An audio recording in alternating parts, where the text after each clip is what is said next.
Bon, c'est... Je ne peux pas commencer cet exposé ou cette réflexion en fait sans remercier toutes les forces visibles et non visibles qui sont à la source de l'école des parents et des éducateurs de l'Hérault. Quand quelque chose se passe comme ça, c'est parce qu'il y a eu des gens qui se sont organisés mais qu'on ne voit pas. Je crois que c'est elles les vraies stars, ces stars invisibles. Il faut leur témoigner notre reconnaissance. Je voudrais remercier aussi particulièrement Blandine pour une chose pas habituelle. C'est qu'en fait, réussir à faire en sorte que je fasse quelque chose d'organisé, il faut se prendre par beaucoup de manières pour me rassembler. Et la réussite, c'est un exploit, je peux vous le dire. Je voudrais aussi remercier particulièrement Françoise et Fabienne, parce qu'à la source d'une activité comme celle-ci, il faut une idée, parfois une idée isolée, parfois une idée solitaire, parfois une idée folle, parce que ne correspondant pas à ce qui est à court. Il faut y croire, il faut y tenir, en traversant des moments parfois très compliqués, de désespoir, mais en s'accrochant, en figurant autour de soi, sans jamais relâcher. Ce n'est que comme ça qu'on arrive à faire des choses qui peuvent parler manifestement à une frange de l'humanité dont la vulnérabilité n'est pas toujours prise en compte pour qu'eux aussi puissent le vivre. Donc, un merci particulier.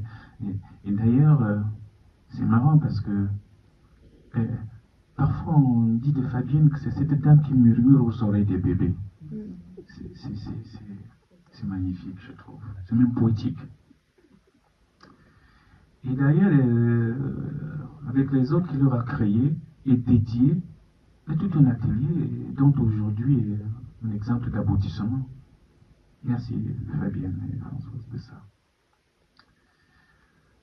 Je voudrais remercier aussi Philippe, qui a joué un grand rôle pour rassembler mon désordre afin que j'arrive dans les temps partout. Mais c'est vrai parce que je connais la difficulté à ça. Et Sophie qui m'a récupéré à la barre parce que j'étais prêt à m'égarer. Et qui a toujours été là pour que les choses me soient moins impressionnantes. Mais c'est des petits paramètres, mais c'est important pour les migrants. Quand tu arrives dans un nouveau monde dont tu ne connais pas le repère, pour les autres c'est des évidences, mais pour toi tout est nouveau, tout est effrayant, tout fait peur, tout est... On néglige la somme de toutes ces petites différences, mais c'est en y tenant à compte qu'on arrive à des grandes attentions qui arrivent à apaiser quelqu'un et qui nous a, surtout quand on fait un bébé et qu'on doit l'élever, on a besoin de ce cordon de sécurité humain. C'est aussi l'occasion pour moi de témoigner ma reconnaissance ou notre reconnaissance à la CAF, qui est un des organismes de notre institution étatique. On ne peut pas, je discutais tout à l'heure avec Sophie, et on se disait, il faut que nous soyons attentifs à éviter des discours d'amalgame. L'État ne fait pas ci ou l'État fait ça, ce n'est pas vrai. Nous avons un bel État, nous avons de bonnes institutions, mais parfois les gens à la tête de ces institutions peuvent prioriser certaines choses que d'autres. Alors chaque fois que l'occasion est de notre côté, il faut le remercier. Donc, merci à la CAF et merci à l'État de permettre à ce qu'une attention puisse être portée à des franges de la population dont on ne voit pas souvent le rendement dans nos sociétés, mais qui inévitablement ont un rendement. Alors, aujourd'hui, je me propose pas de faire une conférence ou un cours, mais de discuter avec vous autour des questions qui peuvent nous préoccuper tous ensemble. Je me dis, si vous avez une question, il ne faut vraiment pas hésiter de m'interrompre, parce que 3/4 d'heure de communication, 1 heure de communication, à la fin, on a des questions qui sont déjà oubliées, on a des questions qui sont hors contexte, et c'est pour ça que c'est important de le faire dans le vif de l'action, pour ceux qui le souhaitent. Et puis, n'en soyez pas impressionnés, parce que chaque métier, notamment les psys, ont un jargon qui est parfois tellement sibyllin, hermétique, qu'on a l'impression que ça tombe du ciel. Mais tous les métiers ont des jargons, donc en réalité, ce n'est pas du savoir, c'est juste des facilités de communication à l'intérieur d'un métier. Si j'emploie donc des termes qui vous paraissent un peu non habituels, non familiers, n'hésitez pas à m'interrompre pour expliciter le sens, parce que tout peut se dire avec des mots que tout le monde peut comprendre. D'ailleurs, dans ma pratique d'enseignant, j'ai coutume de dire qu'il n'y a pas quelque chose qu'un esprit humain peut comprendre et qu'un autre esprit humain ne peut pas comprendre. C'est que c'est tout simplement mal expliqué. Et dans mal expliqué, il ne s'agit pas de dire que celui qui explique qu'il y a un déficit de compétences pédagogiques, mais il s'agit juste de dire qu'il n'a pas encore trouvé la modalité par laquelle l'autre comprend. Et il faut donc chercher, c'est là que je loge le noyau de l'acte pédagogique, c'est-à-dire la capacité à aller trouver les moyens par lesquels l'autre comprend ce que je veux lui dire. Donc, quand il y a un mot que vous ne comprenez pas, on peut les réexpliquer. Et quand il y a une question qui vous vient à l'esprit, il ne faut pas hésiter de la poser, sinon ça prendra une forme que je n'aime pas dans mes échanges, dans des lieux et des moments comme ceux-ci. Alors, je pourrais partir d'une observation de départ qui situe la chose dans une sorte d'état de fait.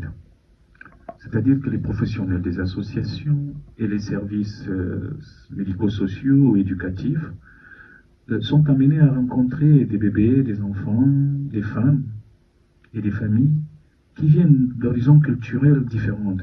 Et il faut bien comprendre, quand je parle par horizons culturels différents, il ne s'agit pas simplement de la culture de Bamako.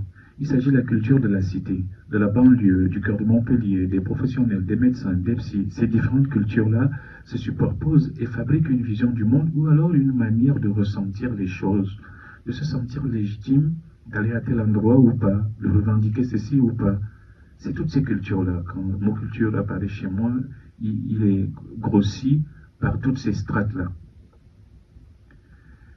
Et donc, quand cette rencontre des professionnels qui accompagnent ces familles et leurs bébés ou leurs enfants, elle se fait dans une zone où des cultures se croisent. Et c'est une zone assez délicate, parce qu'il y a une confrontation entre la culture des professionnels et la culture des familles. Il arrive quelquefois que tout se passe dans le bon sens, mais on verra que ce n'est pas facile que ce soit dans le bon sens. Et quand ces cultures s'opposent, il devient important de chercher comment faire pour que ces deux représentations du bébé ou des besoins du bébé ou des besoins de la famille agissent de façon synergique, c'est-à-dire vers le même sens, plutôt que de se neutraliser, parce que chacun croyait en tenir le bout le plus juste. C'est un peu ça l'état de fait de départ. Alors ça se pose une question. Pour moi, la question est de savoir, dans un premier temps, tout simplement comment permettre aux professionnels de comprendre les logiques culturelles de ces familles, et dans un deuxième temps, aux familles de comprendre les logiques institutionnelles des professionnels. Ce n'est que dans une harmonisation des représentations que l'on peut arriver à faire quelque chose qui porte vraiment la fragilité, la délicatesse et même le précieux qu'est le bébé. Donc, c'est cette question-là qui sera analysée dans certains axes, notamment avec une démarche, toute une discipline qui a une méthode qu'on appelle l'approche transculturelle, qui nous permettra d'ouvrir des champs de savoir et de complexifier les compétences des professionnels pour leur donner des outils pour offrir à toutes ces familles-là l'évaluation la plus juste et l'accompagnement le plus adapté. C'est très ambitieux comme projet, mais personne n'est mis en prison d'avoir des ambitions élevées. Autant les avoir, ça coûte rien. Donc en fait, je voudrais articuler mon échange autour de 3 axes ou 4. Le premier, c'est qu'il faut actualiser la représentation claire que c'est une rencontre à risque. Les professionnels et les parents, c'est une rencontre à risque. Ça ne va pas de soi. D'ailleurs, je me demande comment ça peut aller de soi. Et une fois qu'on est conscient que ça ne va pas de soi, cela nous obligera à pouvoir, à ce moment-là, mettre nos appareils à penser en route pour réfléchir à comment faire pour que les choses puissent aller mieux. L'autre c'est la culture et les représentations culturelles de l'identité des autres. Comment il se représente un enfant, un adolescent, une famille, un bébé, qu'est-ce que c'est? Et après, au niveau des professionnels qui sont quand même habités par beaucoup de facteurs, il y a des facteurs qui sont en jeu dans l'esprit du professionnel, qui peuvent faciliter ou ne pas faciliter l'accompagnement d'une mère avec son bébé ou d'une famille avec son bébé. C'est important que les professionnels soient conscients de ces facteurs en jeu chez eux pour éviter en sorte que ces facteurs ne deviennent pas des obstacles à l'accompagnement de ces bébés et leur mère, puis c'est dire plus élargir la parentalité.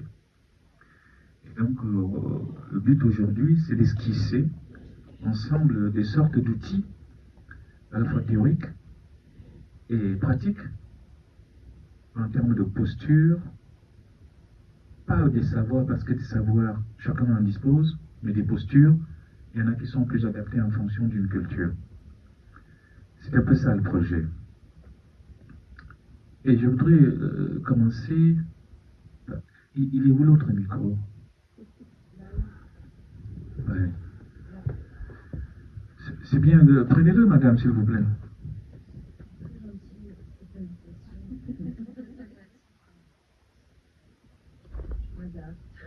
Ouais.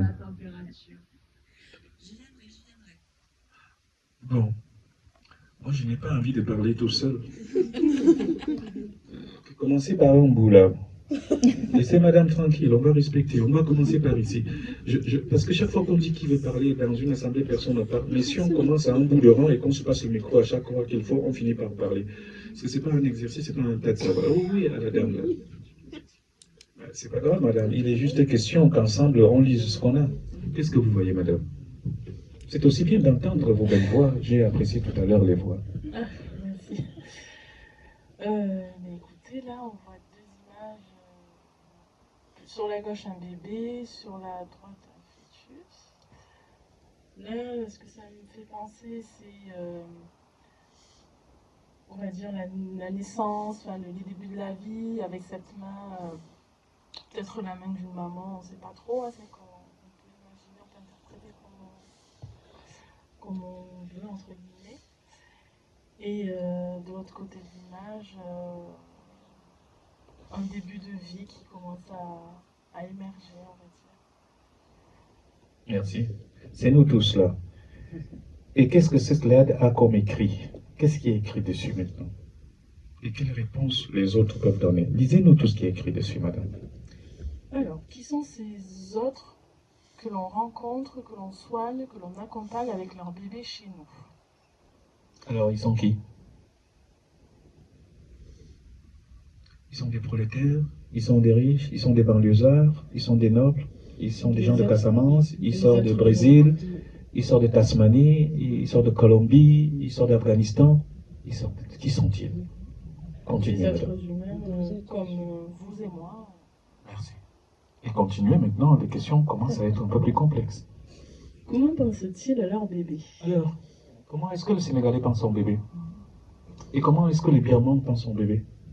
Et comment est-ce que le Taliban, l'Afghan pense son bébé? Et quand je l'accompagne à recevoir et accueillir ce bébé, je l'accompagne avec quelle référence? Oui. Avec sa référence. Celui du parent. C'est l'idéal. Mais moi, je suis de Paris. Je n'ai pas la référence du Birman, ni celle du Sénégalais, ni celle de l'Ougandais. Comment je fais? Ouais, ça se complique.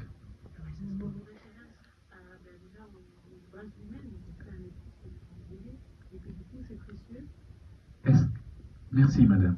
On va voir tout à l'heure ce précis, cette base humaine, à quel point ça peut varier d'une culture à une autre et mettre les gens en porte-à-faux. Je vais vous faire lire des slides, vous allez voir, c'est amusant. Terminez les lectures. Allez-y. Comment font-ils avec leur bébé? Mais est-ce qu'on sait? On ne sait pas. Et maintenant, une autre question assez compliquée pour moi. Comment les accompagner? Et moi, je ne sais plus. Je sais ce que nous on fait avec nos bébés, je ne sais pas ce qu'ils font avec le bébé, et je me demande qu'est-ce qu'on va faire quand on sera ensemble. Ouais, ça commence à être moins simple qu'on y pensait. On va faire circuler les micros. Et à la question de la dame, vous chantez très bien. Hein? Non, mais c'est vrai, j'aimerais bien que vous me chantiez quand je vais dormir des choses ou quand je suis fâché, ça m'apaiserait. Non, mais c'est vrai, ça m'a fait du bien. Vous lirez tout ce qui est en bleu. Et vous lirez tout ce qui sera en jaune. D'accord? Et la dame avant, elle lira tout ce qui est en vert. Et vous allez me dire si la nature du bébé est toujours la même quand on aurait fini de lire ce qui suit. D'accord? Merci beaucoup.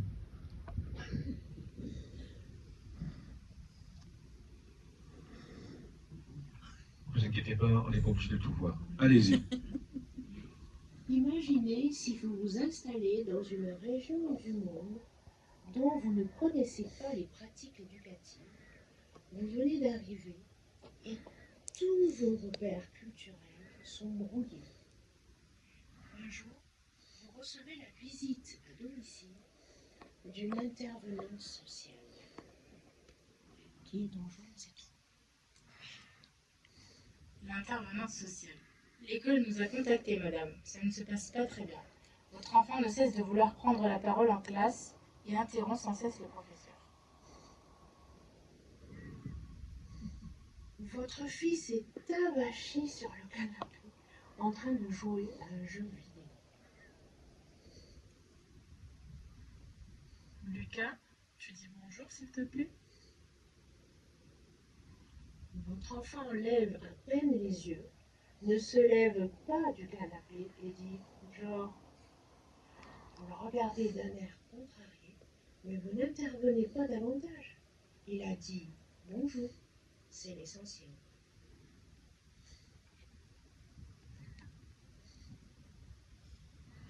L'intervenante sociale est atterrée. Mais qu'est-ce que c'est que cette éducation? Il se prend pour le centre du monde ou quoi? On doit le respect aux adultes.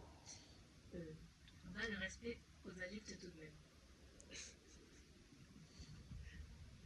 Tu entends, Lucas?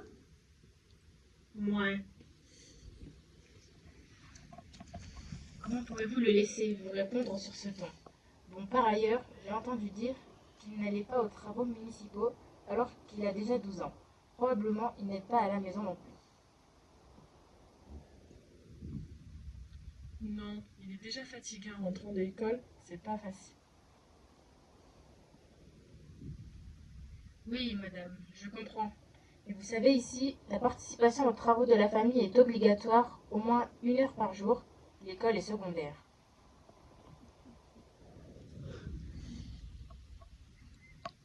Oui, on va rattraper ça. On m'a dit que dans votre culture, vous invitiez les enfants à manger à table avec vous, au même rang que les adultes, et qu'ils pouvaient parler de tous les sujets avec vous. Ce n'est pas étonnant qu'ils soient perdus. Les enfants doivent rester à leur place d'enfants, vous savez. Chez nous, chacun a des repères bien déterminés. J'ai aussi une note de la crèche. On m'indique que vous changez sa petite sœur sur une table en hauteur et pas au sol. C'est quoi ça? Êtes-vous consciente qu'elle risque de tomber et de se faire très mal, voire même de mourir? J'ai toujours fait comme ça, pour le plus grand aussi, alors c'est mon habitude. Eh bien, il va falloir envisager de changer ça. Et vous utilisez des couches, paraît-il. Je ne connais pas bien cette pratique traditionnelle, mais techniquement, je crois que cela veut dire que votre enfant fait sur elle en restant collé à ses urines et ses selles. Oui, mais on change souvent la couche. Mais je ne comprends pas. Vous n'êtes pas capable de savoir quand elle a besoin de se soulager et de la poser sur les toilettes? Elle est toute seule dans sa chambre depuis son premier mois? Oui, c'est pour son autonomie. Son autonomie? À 1 mois? C'est une blague? Comment allez-vous permettre son attachement? Où est votre dimension active, madame? Évidemment, affective, pardon. Madame, évidemment, je suppose que vous ne l'avez jamais allaitée. Si, 15 jours. Ouais. Madame, toutes ces choses sont très importantes pour son développement, vous savez. Sinon, elle risque de cumuler beaucoup de déficits rationnels et cela a beaucoup de conséquences sur la vie en société, les apprentissages, etc. Ah, elle ne marche toujours pas à 11 mois? Eh bien, ce n'est pas très étonnant.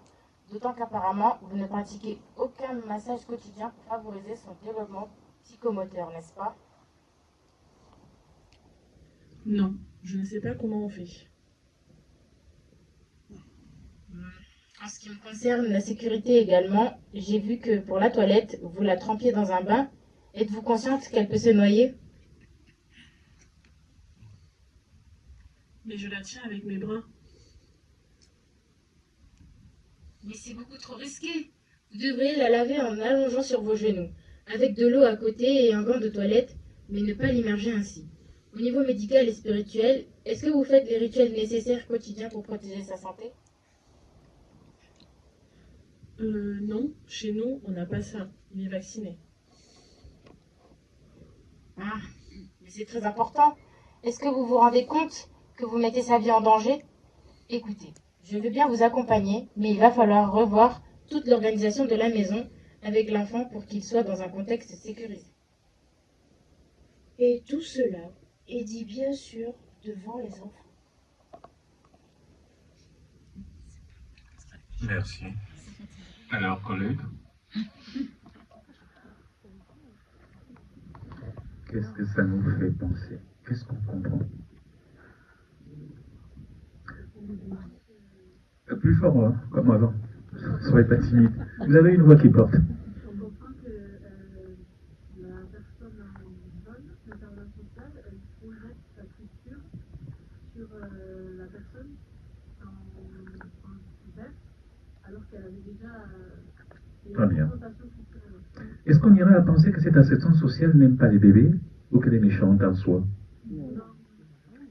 Elle est prise au piège de quelque chose que nous devons apprendre à repérer en nous chaque fois que nous agissons avec des gens et leurs bébés qui sont habités par une autre représentation culturelle de la nature du bébé et du besoin du bébé. Ça ne signifie pas que les bébés sont radicalement différents, mais ça signifie qu'il y a différentes manières de répondre à ces besoins-là. Si vous étiez à la place de la femme en vert, comme vous l'appelez, comment vous sentiriez-vous? Vous êtes gentil. Pas du tout repromis. Vous seriez à l'aise? Alors cette scène se passe certainement pas où?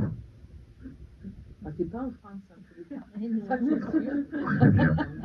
Et la femme en vert est certainement de quelle culture à peu près? Occidentale, oui. Tandis que l'assistance sociale, on voit très bien qu'elle serait d'une culture qui serait pas d'où ou à peu près d'où. Il y a là quelque chose qui peut donc faire que malgré nos bonnes intentions d'accompagner les gens, on se méprenne dans la manière de nous y prendre, tout simplement parce qu'on y va fonder en nos valeurs qui ne sont pas fausses, mais qui ne sont pas seules, parce qu'elles cohabitent avec d'autres manières de faire. Or, l'autre, lui, il est habité par d'autres manières de faire. C'est pas simple.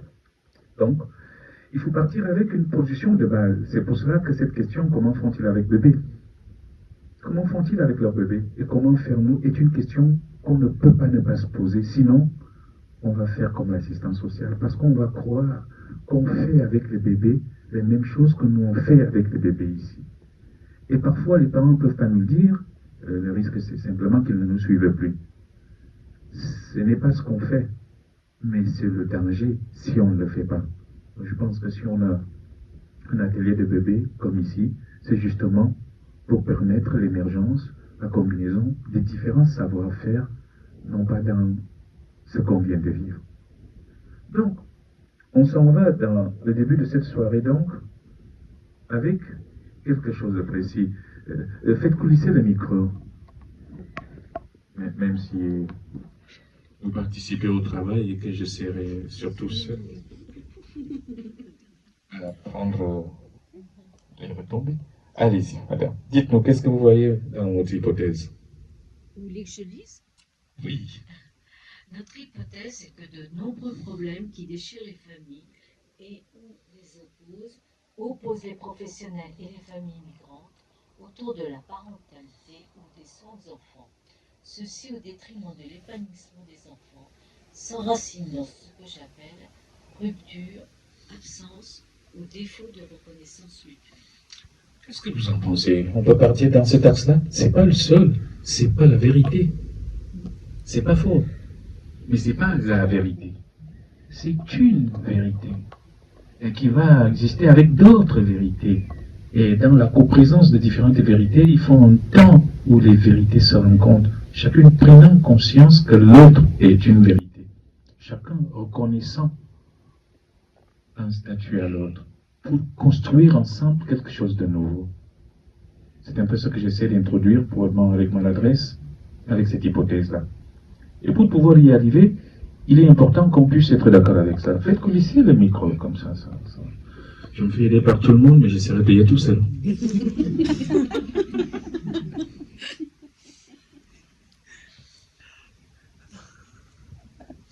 Oui, qu'est-ce qu'il y a le micro qui nous lit la slide? Alors, triptyque de rencontres périlleuses, les professionnels d'ici pour ici, les enfants d'ici venus d'ailleurs, et les parents d'ailleurs venus d'ici.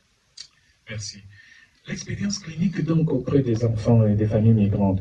Bien évidemment, l'étude de la communication, c'était comment accompagner les parents et les familles d'ici et d'ailleurs. On trouvera ce qui est commun aux parents et on verra ce qui varie en fonction de l'ailleurs. Donc je mets surtout la focale sur l'ailleurs. Et après on va retomber sur ce qui concerne tous les parents. On s'aperçoit que la rencontre avec les parents quand ils viennent d'ailleurs se trouve dans une situation que je trouve assez délicate. Qui, si on ne pose pas le problème comme tout à l'heure, on va penser que oui, on connaît les besoins des enfants, ça va, mais à bien regarder, ça peut être différent et parfois assez compliqué pour soit les professionnels, soit les parents. Donc c'est important de prendre connaissance de l'état des lieux phénoménalement concrètement. Et cet état des lieux nous montre que nous avons affaire à trois polarités qui ne peuvent pas se rencontrer spontanément s'il n'y a pas une prise de conscience de la différence. On a affaire aux professionnels d'ici pour ici, c'est-à-dire que quand on sort d'une formation, on a tout un code de théorie, de savoir-faire, que nous nous enseignons à l'école, à l'IRPS, à l'IFSI, à la fac de médecine, n'importe où. Mais en fait, ces connaissances-là sont en cohérence avec nos valeurs locales. Voilà. Par contre, on va avoir des parents qui, eux, sont des parents d'ailleurs venus ici. Ils sont parents comme on est parents ailleurs. Ils ont amené cette modalité parentale en photo. Et parfois la photo vieillit. Mais c'est ça qu'ils vont continuer à faire. Je vous donne un exemple d'ailleurs avec moi. Et malheureusement, ces professionnels d'ici pour ici, donc théorie et valeurs en raccord, doivent accompagner les parents dont les théories et valeurs sont ailleurs, mais qui vont exercer ça ici. Et les deux adultes professionnels et parents vont devoir éduquer un enfant qui est d'ici, mais il vient d'ailleurs. On comprend que de ces trois pôles, le professionnel d'ici est harmonieux. Ses valeurs, ses études sont conformes à aux valeurs d'ici. Le parent, d'ailleurs, il ne regarde pas ce qui se passe sur le terrain parce qu'il ne sait pas le faire. Il va faire comme on fait ailleurs. Sauf que le petit au milieu, il sait très bien ce qu'on fait ailleurs chez ses parents et il sait aussi très bien ce qu'on fait ici, dehors. Le problème commence là. Parce que si l'un des pôles adultes montre à l'enfant que seul ce qu'il enseigne est poli, moral et bien, il tue l'autre partie. C'est-à-dire que si, moi, le Sénégalais, je montre à mon enfant que seule la culture sénégalaise est bien, je lui montre que la culture française est mauvaise. Or, c'est sa culture. Et si le professionnel français montre à l'enfant que seule la culture française est bonne, c'est qu'on dénigre la culture sénégalaise, on tue la culture sénégalaise. Or, si le parent tue la part française de son enfant, et que le professionnel tue la part sénégalaise du même enfant, qu'est-ce qui nous reste de l'enfant? C'est à ces risques-là qu'on s'expose lorsque les adultes autour des parents n'arrivent pas à parler et prétendent chacun éduquer un enfant. Je me demande comment c'est possible. Les adultes ne parlent pas, mais on va élever un enfant. Ça me paraît assez compliqué. Et donc, de partir d'une prise de conscience de ces possibles différences, elles ne sont pas là tout le temps. Il n'y a pas toujours de la différence.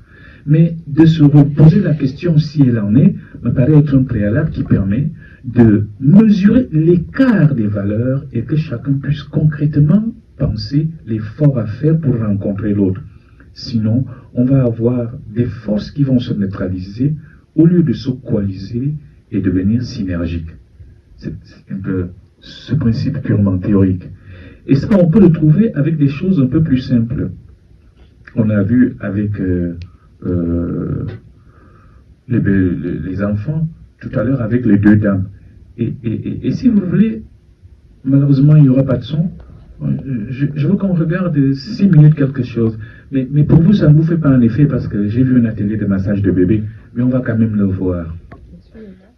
Oui. L'inverse, il est vrai aussi dans l'autre sens. C'est-à-dire, un enfant né ici de parents issus d'immigration, le parent peut aussi ne pas vouloir vraiment le faire intégrer dans la culture française, entre guillemets, et oublier en fait aussi de là où il vient, et du coup, ça peut créer un décalage pour l'enfant qui ne sait plus aussi, entre guillemets, voilà, d'où les parents, les habitudes du pays d'où les parents sont partis. Ça fait pas cet effet-là. Ah bah oui, absolument. C'est-à-dire que les modalités subjectives d'adaptation à l'immigration sont très diverses.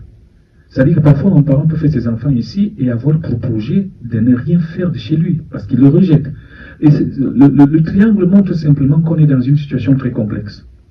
Et que de s'engager dans un acte d'accompagnement sans vraiment prendre conscience de ça, sans mesurer à chaque fois où est-ce que nos regards se rapprochent ou s'écartent, le risque c'est que ça va créer l'écartèlement au niveau de l'esprit de l'enfant, pouvant atteindre parfois les conflits de loyauté. Et parfois ça pose un souci. Je vous prends un exemple pour arriver un peu à ce que je disais. Moi, je suis né au début des années 60. Vous imaginez si je suis né au début des années 60 au 19e arrondissement de Paris, parce que mon père vient faire la guerre en 43. Imaginez cette histoire. Il est venu à 27 ans. Quand tu es né au début des années 60, mon père, il m'élève comme on élevait les enfants au Cameroun en 43. Sauf qu'au début des années 60, il ne sait pas ce qui est resté, s'est passé. Il a donc une vieille photo d'être parent. Donc, je suis élevé comme on élevait les enfants au Cameroun avant 43. Vous pouvez vous imaginer le décalage. Et ça, c'est ce qu'il sait, comment on était parents là-bas. Mais il ne connaît pas comment on est parents en France. Donc, la part française de moi, il ne pourra pas me la donner. Par contre, s'il rencontrait un professionnel qui dit, écoute, toi donne la part camerounaise, moi la donne française, je serais un enfant qui serait très riche de ces deux apports. Et à ce moment-là, ça crée ce qu'on va appeler un enfant métis, même métis de culture où les deux apports de différentes cultures sont enrichissantes. Et non pas là où on essaie d'opposer les cultures. Il y a plusieurs catégories comme ce que vous évoquez, notamment des choses comme ça. Bon. Je voulais quand même vous faire passer ce petit film, même si que vous ayez le son ou pas, c'est pas grave. Une concentration de la main sur des lieux qui définissent.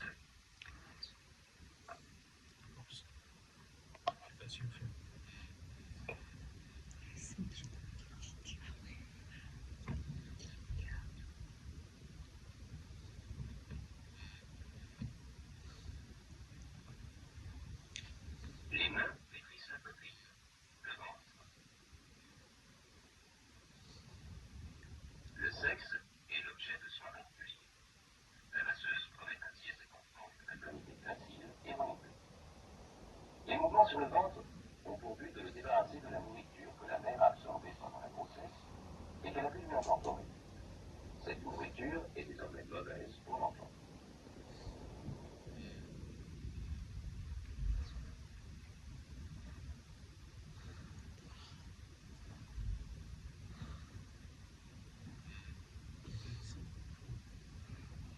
Les mains exécutent des gestes de fermeture et de moulage.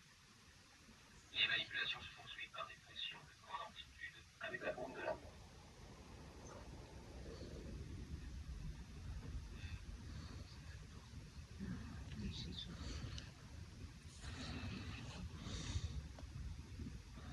Chaque partie du corps est traitée différemment d'après sa fonction réelle et symbolique. Chaque membre, chaque segment sont situés, précisés, intégrés dans un ensemble.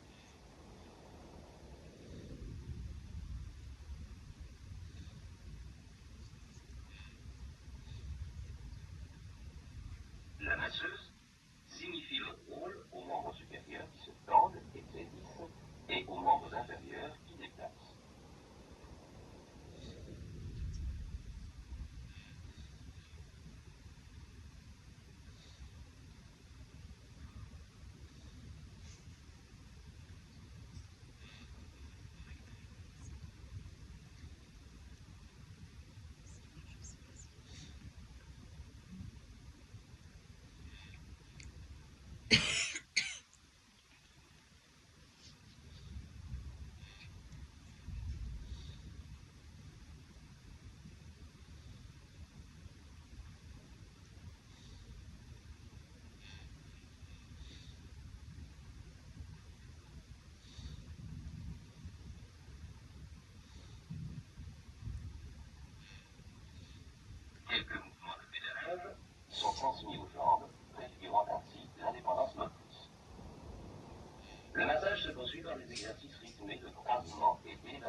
l'axe du corps et que répète sur un segment ce qu'elle vient faire sur l'ensemble.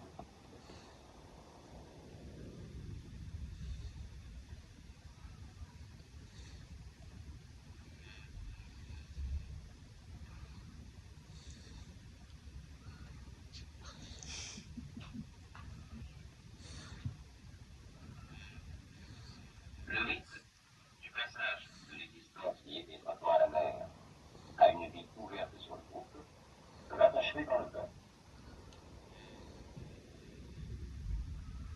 Ainsi, comme une véritable initiation, le massage désigne pour l'enfant une forme et lui attribue-t-il des forces physiques, sexuelles, morales, disponibles pour toute la vie.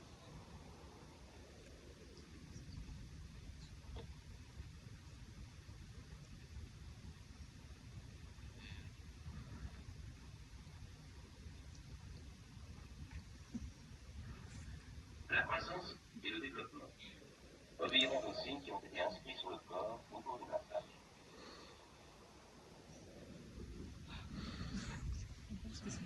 Merci. Alors, qu'est-ce qui a envie de dire quoi?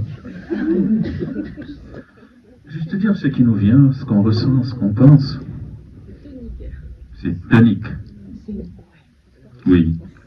C'est sportif. C'est violent.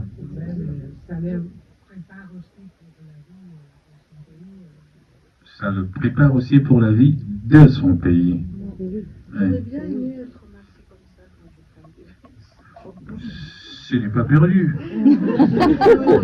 Il y a encore le bébé en vous qui peut en tirer profit. Bien. Oui. Attends. On est à 3 à la fois. On commence par ceux de devant. Attendez, madame. Oui, vous dites? Je disais qu'on voit le bébé pleurer, On voit le bébé crier. Oui? La suite? Non, non, non, si. À ce moment, il pleure. Si. Et? Ah si, il y a plusieurs moments où on le voit pleurer, faire des grimaces. Et? Faire des grimaces. On va laisser la collègue parler pour qu'on puisse faire de ça. Ça me touche. Ça vous apaise? Non. Mais vous dites ça me touche, je sais pas, ça vous touche comment? Ça me dérange. Ah ben c'est très bien dit comme ça, on a le droit de le dire. On a vu ici qu'il n'y avait pas de vérité, il y a plusieurs vérités. Oui, et votre voisine avait envie d'abonder à peu près dans le même sens aussi. Totalement. Ben, c'est très bien. On voit le bébé pleurer et ça dérange les voisines. Oui, madame. Il y a d'autres moments où le bébé ne pleure pas du tout et il semblerait qu'on soit en plan séquence, enfin que ce soit pas un montage, enfin, ou pas trop. Donc finalement, moi aussi j'ai été très surprise par les grimaces du bébé qui semblait pleurer. Il y a d'autres moments où il pleurait pas, donc finalement je suis déconcertée. Très bien. Et il y a quelque chose aussi d'autre qui me déconcerte, c'est le massage qui est dit mais que je n'ai pas vu, des zones sexuelles. Oui. C'est quelque chose... Ce sont des abus sexuels. Hein. Bah, dans ma culture, c'est des abus sexuels. pas possible. Voilà. C'est des abus sexuels. Oui. Oui, merci. On voit très bien comment ça peut changer du tout au tout. Oui. Non, pas vous. Non. Oui. Moi, j'ai l'impression qu'on assiste à quelque chose dans lequel il y a un commentaire qui est très décalé de la scène que l'on voit. Oui. C'est-à-dire que je suis ennuyée du commentateur et que j'ai l'impression qu'il est en train d'observer mais qu'il ne demande jamais le pourquoi de ce message. C'est complètement désincarné. Et pour connaître pas mal de familles africaines, en avoir rencontré encore jeudi dernier, j'ai posé une toute petite question. Le massage, au fait, le massage, on en fait tout le temps. Ah oui, ça c'est vraiment quelque chose d'important. Ouais. Et elle venait de ces pays-là. Et c'est vrai que c'est très vigoureux, que quelquefois nous on se dit, oula, c'est peut-être beaucoup, mais les bébés ne sont pas en train de pleurer. Voilà, c'est un petit témoignage. Donc ce qui m'a le plus gêné, c'est le commentateur. Je trouvais qu'il était... c'est un vieux commentateur, c'est un vieux film, ça. Hein. Ah oui, bien sûr. Probablement, ce sera un peu plus agréable. C'est ça, et puis cette dernière photo, où là, la maman rapproche le bébé d'elle-même, je la trouve intéressante. Voilà. Très bien. Est-ce qu'il y a quelqu'un d'autre qui voudrait nous faire part un peu de ces mouvements intérieurs? Je pense qu'on découvre quelque chose qu'on ne connaît pas et qu'on peut être surpris parce que justement, peut-être que ça se fait pas comme ça, ou ça se fait pas du tout, ce qui est encore pire. Et non, je sais pas, moi je trouve que c'est intéressant de voir ce qui se passe. Et après, ce qui serait intéressant, c'est en effet de savoir davantage le sens de tout ce qui est fait. Parce que apparemment cette dame sait très bien ce qu'elle fait. Et même si le bébé peut pleurer à un certain moment, je trouve qu'il ne pleure pas vraiment. Il est malgré tout... Oui.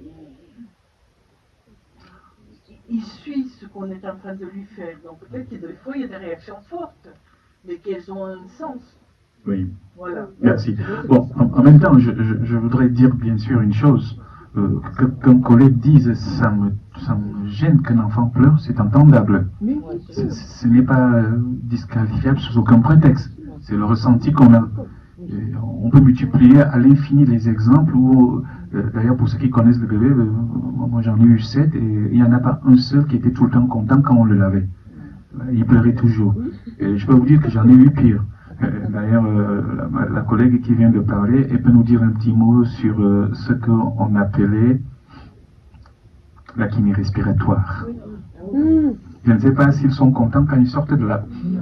Donc, ce n'est pas parce que l'enfant pleure ou pas. Il fallait les vibrer, même les essorer, disait les kinés. Je me rappelle, c'était il n'y a pas longtemps. Et en France. Donc, qu'il pleure ou pas, ça ne nous dit pas grand-chose. Mais quand un collègue dit ça me gêne, ça c'est entendable. On ne peut pas ne pas tenir compte de ça parce que c'est quelque chose qui remue en chacun d'entre nous des aspects singuliers. Après, voilà. On continue encore à avoir 2 réactions et puis on continue les échanges. Oui, ici d'abord, il y en a qui sont interdits de parole. Non, c'est pas, c'est elle, c'est la blacklistée là, c'est la blacklistée là. Là devant et après, c'est la dernière, après on passe à d'autres slides pour voir un peu, pour continuer à échanger. Il est important qu'un professionnel puisse dire ce qu'il ressent. Parce que nos décisions partent de nos émotions. Et c'est important de dire, il ne faut pas faire semblant que ça ne me choque pas. En réalité, c'est là où on fait des passages à l'acte et des erreurs. Mais de dire ça me choque, c'est le meilleur point de départ pour avoir une action ajustée.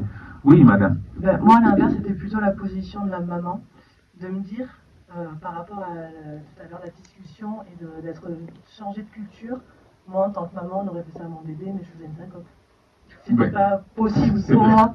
Et en le regardant, je me disais ça, je me disais, mais le changement culturel, qu'est-ce que ça peut provoquer? Et de me retrouver moi dans un autre pays et qu'on fasse ça à mon bébé, je ne l'aurais pas supporté. Merci de nous dire que ça vous paraît très choquant au point où ça aurait pu vous faire perdre connaissance. Disons qu'en tant que professionnel, qu'une maman fasse ça à son enfant, je peux tout à fait l'entendre.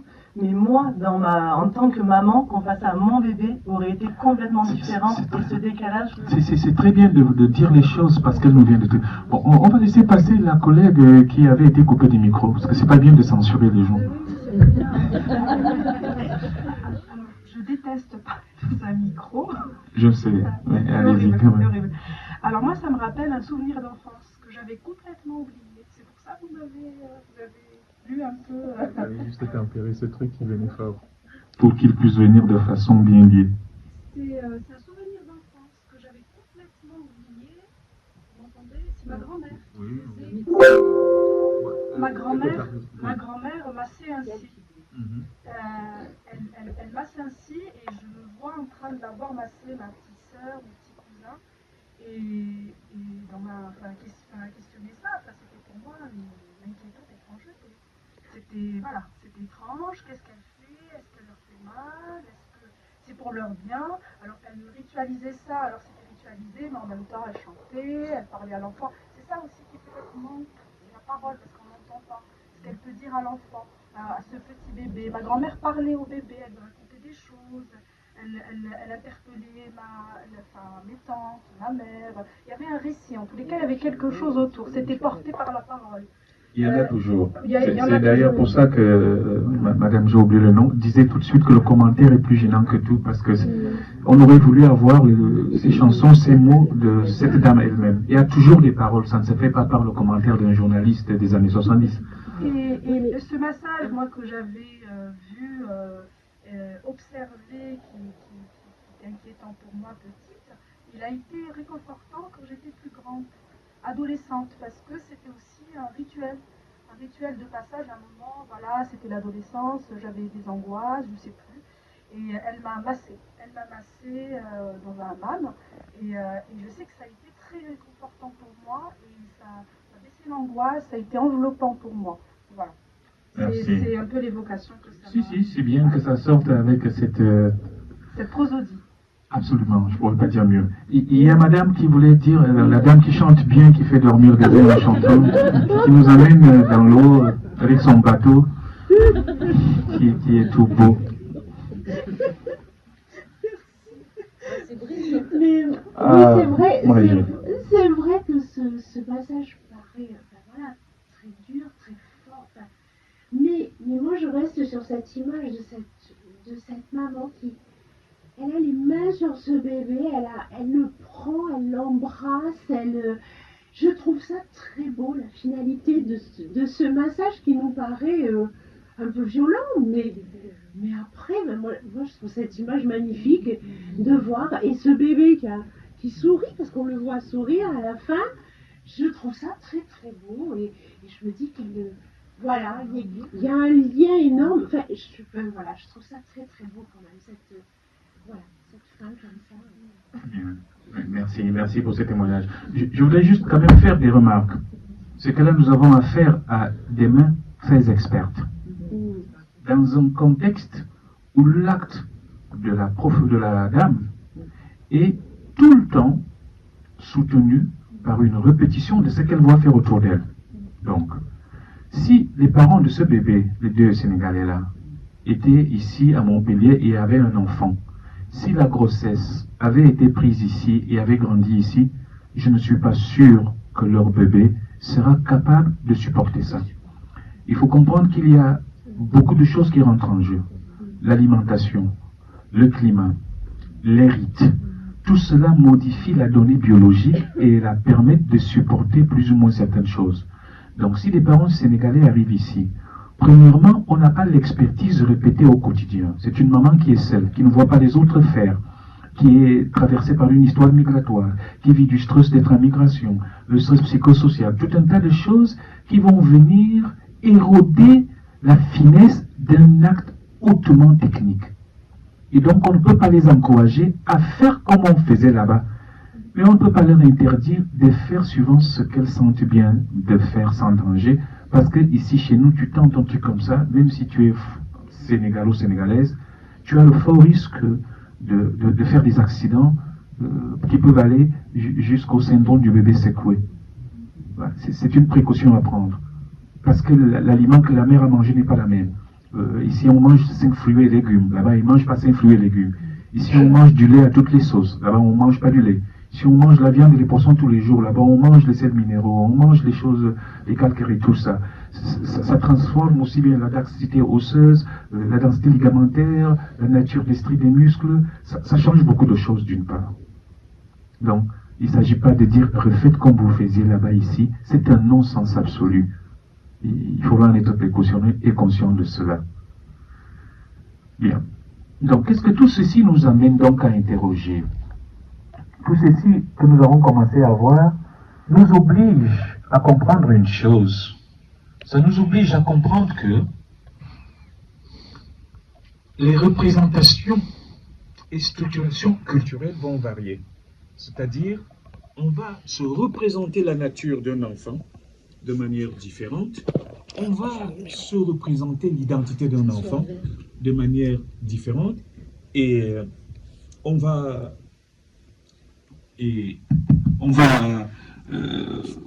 penser la famille de manière différente. C'est juste important d'avoir présent à l'esprit que ça peut changer. Et comme je ne sais pas l'autre dans quoi il baigne, on va avoir un acte conscient d'identifier comment il pense ça. Et une fois qu'il pense ça, je mettrai ce que je pense, et ensemble, on va penser ce nouvel enfant. Parce qu'on a vu que cet enfant, il n'est pas un Français, il n'est pas un Sénégalais, c'est un Sénégaulois. Et celui qui le prend exclusivement comme l'un des aspects est en train de fragiliser cet enfant. Il faut le penser comme une complexité riche, où le parent apportera une part de richesse et le professionnel qui connaît le terrain une autre part de richesse. Par contre, cette complémentarité ne peut advenir que s'il y a un respect mutuel des façons de faire des uns et des autres, et non une condescendance suprémaciste qui généralement crée des difficultés de faire ensemble. Et qu'est-ce qui soutient cette différence de l'identité de l'enfant, du bébé, de la famille? C'est quelque chose que les philosophes et les anthropologues nous ont appris à regarder.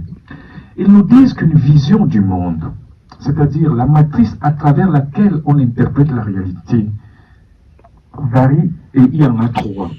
Il y a ce qu'ils appellent le monisme tel qu'on peut le retrouver chez les orientaux, c'est-à-dire tout est un, c'est le yin et le yang. Et du coup, si tu as mal à la tête, on frotte le talon. Tu as mal au talon, on pince et on met l'équilibre entre les 10 harmonies. Et curieusement, on retrouve la santé.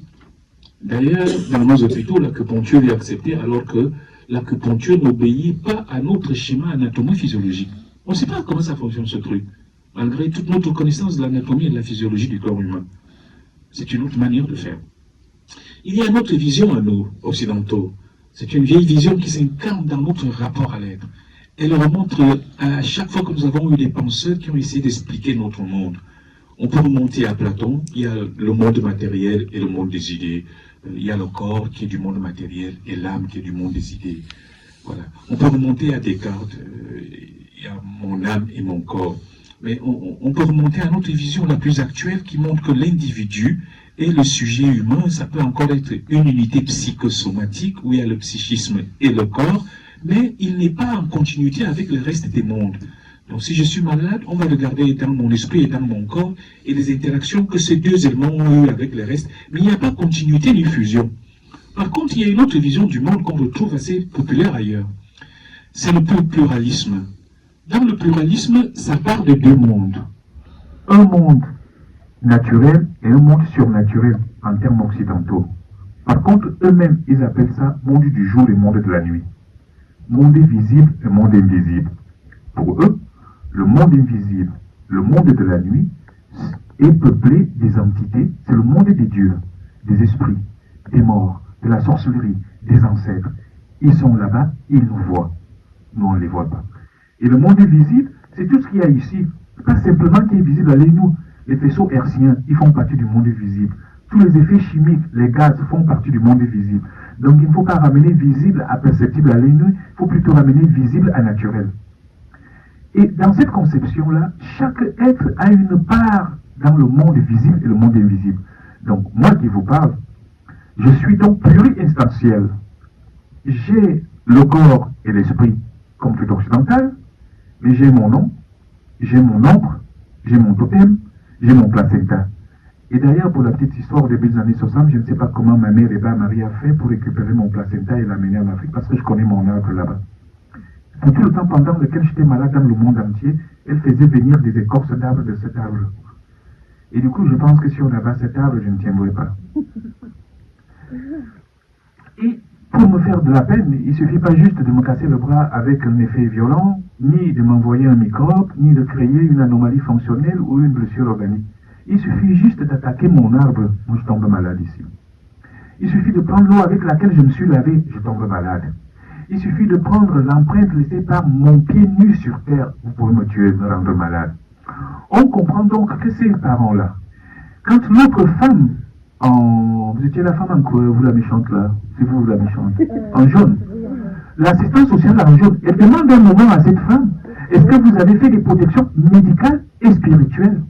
Parce que là-bas, chez eux, ce qui se passe dans le ventre d'une femme, qui chez nous ici, appelée la station des adultes supérieurs, qui a la danse des gamètes, et puis un petit œuf, et puis un fœtus, ça va donner un petit homme 9 mois plus tard. Ailleurs, ce petit œuf et ce fœtus ne sont qu'un véhicule de chair et d'os que va emprunter l'âme qui vient du monde invisible. Et du coup, on ne fait pas n'importe quoi avec l'esprit qu'on porte dans le ventre. Ici, chez nous, 2 mois d'aménorrhée, mais écoutez, Jean-Jacques et moi, on attend un événement, j'attends les tests sanguins pour confirmer, parce qu'on a pissé dans une barrette et ça a fait des je sais pas quoi. Ailleurs, dès qu'on dit tu es enceinte, c'est fini, tu n'as plus le droit de le dire à personne. Parce qu'on ne sait pas si la voisine peut savoir l'esprit qui va venir. Si c'est un esprit qui va venir rendre la famille heureuse, la sorcière peut attaquer le fœtus ou la mère et on peut avoir des morts des suites de couches. Donc on cache la grossesse. Ici, 4 mois après l'échographie du 4e mois d'ailleurs, oh, tu sais, c'est un garçon, on va l'appeler Justin, on a déjà une chambre qu'on a peint en bleu. Ailleurs, jusqu'à 4-5 mois, quand la grossesse, il la cache. Quand la femme prend du volume, elle ment, elle dit je mange beaucoup, j'ai pris du poids. Et quand elle ne peut même plus cacher, elle reste à la maison pour ne pas être vue par des yeux qui peuvent connaître ce qui vient du monde invisible et l'attaquer. Vous comprenez pourquoi les protections spirituelles sont importantes. Ici, nous, on va protéger le bébé, on va faire des tests pour voir la toxoplasmose, la rubéole, on va voir s'il n'y a pas de drépanocytose avant même qu'ils ne se mettent ensemble. Là, ils n'ignorent pas tout ça, mais le plus important pour eux, c'est surtout que l'esprit et la femme ne soient attaqués parce que c'est un moment de fragilité. Et à la sortie du ventre de la mère, pendant que nous ici, on le nettoie un peu, on coupe le lien à la mère, et puis on le pose sur le ventre de la mère, et du placenta, on la voit dans un lieu qu'ici, on appelle les rébus organiques chez nous.